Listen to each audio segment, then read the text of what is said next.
Em nosso estudo de hoje está na carta aos Filipenses, capítulo 4, versículo 19. Porque o meu Deus, segundo as suas riquezas, suprirá todas as vossas necessidades. Emmanuel comenta na lição 11 do livro Ceifa de Luz, a riqueza real. Cada criatura transporta em si mesma os valores que amealha na vida. Os sábios por onde transitam conduzem no espírito os tesouros do conhecimento. Os bons, onde estiverem, guardam na própria alma a riqueza da alegria. Os homens de boa vontade carregam consigo os talentos da simpatia. As pessoas sinceras ocultam na própria personalidade a beleza espiritual. Os filhos da boa-fé cultivam as flores da esperança. Os companheiros da coragem irradiam de si mesmo a energia do bom ânimo. As almas resignadas e valorosas se enriquecem com os dons da experiência. Os obreiros da caridade são intérpretes da vida superior.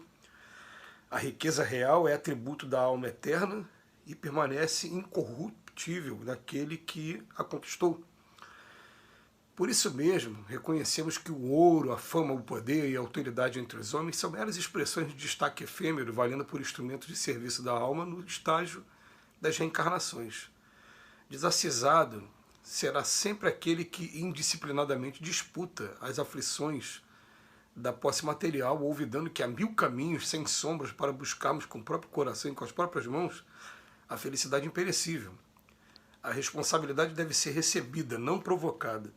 Muitos ricos da fortuna aparentes da terra, funcionaram na posição de verdugos do Cristo, sentenciando a morte entre malfeitores, sentenciado à morte entre malfeitores, entretanto o Divino Mestre, com as simples e duras traves da cruz, produziu, usando o amor e a humildade, o tesouro crescente da vida espiritual para os povos do mundo inteiro. Eu dizia lá no Evangelho, né, que o patrimônio verdadeiro é aquele que a gente traz dentro do coração, onde nem o ladrão, nem as traças podem alcançar. E essa sentença é uma sentença maravilhosa sempre, para a gente analisar, porque a gente vai observando quais são os tesouros que a gente pode estar buscando dentro do coração, que não são os tesouros da vida material. Ela pode até ser a capacidade de você conquistar materialmente e de administrar materialmente. Isso é um tesouro da alma, tudo bem. É uma coisa que você leva contigo mesmo. Emmanuel faz aqui uma enumeração de casos para a gente, né? O sábio está sempre levando conhecimento para onde for, o bom está sempre levando a riqueza da alegria, vem trazendo, né, alguns desses tesouros, que são vários os tesouros desse patrimônio imperecível. E mais uma vez ele chama a atenção para a gente sobre qual é a riqueza real, falando sobre o quanto é passageira e o quanto é efêmera essas disputas que a gente tem pelo ouro, fama, poder e autoridade. Então são 4 coisas aqui, ó. É o ouro, é o dinheiro, é a fama, também é o poder e a autoridade. São 4 coisas que as pessoas lutam, brigam para conquistar, e depois que conquistam, elas costumam, né, com muita frequência se comprometer muito, ou então muitas das vezes até se arrepender também do que conquistou, porque modifica completamente a vida da pessoa e vem uma responsabilidade muito grande junto com ela. É claro que sempre a gente vem lembrando que Jesus, ele diz que é mais fácil o camelo passar pelo buraco da agulha do que o rico entrar no reino dos céus. Mas ele não diz que é impossível, né, o rico entrar no reino dos céus. Ele só diz que no estágio que a gente se encontra, ainda por conta do egoísmo, da vaidade, do orgulho, a gente pode ter alguns problemas pela frente, né, e são problemas que eu, por exemplo, ontem assistindo uma entrevista de uma cantora que, quando criança, ela conquistou nossos corações com aquela coisa, né, da música infantil, e vendo um quadro aí hoje de muita luta contra a depressão, muita luta, né, para poder também sobreviver ainda, né, do seu trabalho musical. E essa menina, ela falou uma coisa, ela falou, se ela pudesse voltar atrás, ela não teria entrado na vida artística muito cedo, porque ela perdeu a infância muito cedo, né? E também ela falando que a vida dela, por conta da fama, ela não tem liberdade para ir em qualquer lugar, para frequentar qualquer lugar, e que a pessoa acaba estabelecendo para si mesma uma espécie de cárcere invisível, porque você tem que eleger muito bem os lugares que você pode ir, que não pode ir. Até nos lugares que você elege, você vai sempre encontrar alguém que vai estar ali de paparazzo, de tirando foto, de prestando atenção, de pedindo autógrafo, de maneira que a pessoa não tem mais privacidade para fazer as coisas dela. Mas é uma coisa que muita gente, ó, fama, aquele artista famoso, aquela pessoa famosa. E a gente se dá conta, né? Quantas vezes a gente teve a oportunidade de ver um artista famoso em locais públicos.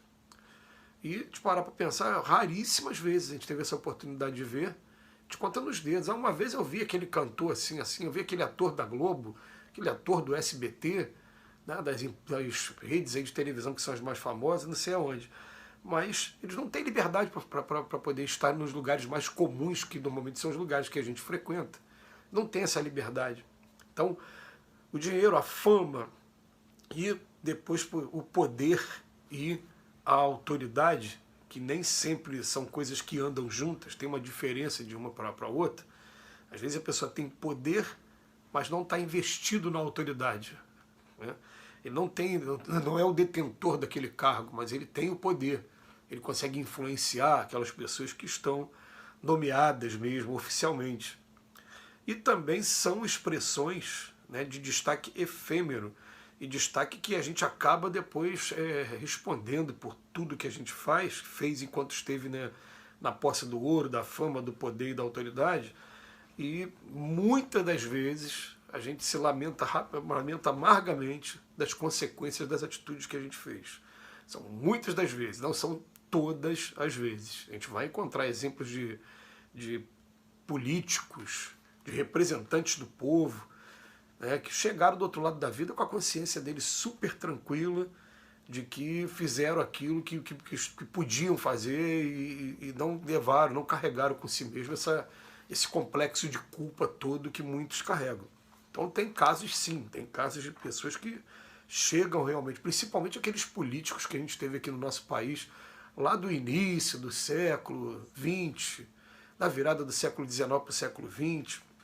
A gente vai ter exemplos de Bezerra de Menezes foi político, Eurípides Barçanufo foi político, Dom Pedro II, segundo Humberto de Campos na obra Coração do Mundo, Brasil, Coração do Mundo, Pátria do Evangelho, foi um missionário aqui no Brasil, é um dos espíritos mais exaltados, né, em relação à política.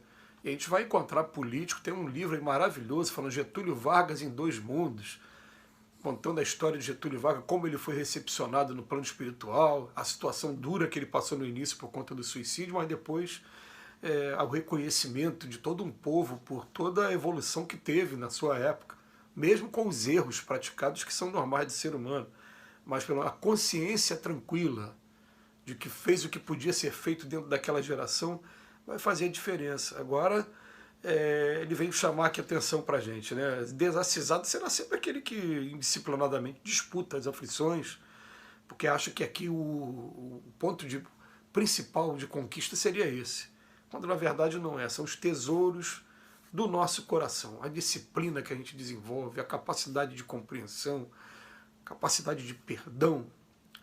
Tudo isso são patrimônios que a gente vai trazendo, e todos esses que ele vem falar aqui: coragem, resignação, caridade, boa fé, sinceridade, traz um monte de boa vontade também, são patrimônios que a gente vai trazendo dentro da gente. Ele termina dizendo para a gente que a responsabilidade deve ser recebida e não provocada, que muitos ricos da fortuna aparente da terra funcionaram na posição de verdugos do Cristo, que foi sentenciado à morte entre malfeitores. Entretanto, o Divino Mestre, com as simples e duras traves da cruz, produziu, usando o amor e a humildade, o tesouro que é o verdadeiro tesouro. São muitas lições chamando a nossa atenção nesse ponto de vista, e é bom que a gente tenha sempre essa lembrança dos espíritos com relação ao que realmente vale a pena na nossa vida. A gente tem que pensar numa coisa: a qualquer momento a gente pode ser convidado para ir para o lado espiritual, que estaremos levando com agente de patrimônio. Fica a reflexão para cada um. Que Jesus nos abençoe hoje e sempre.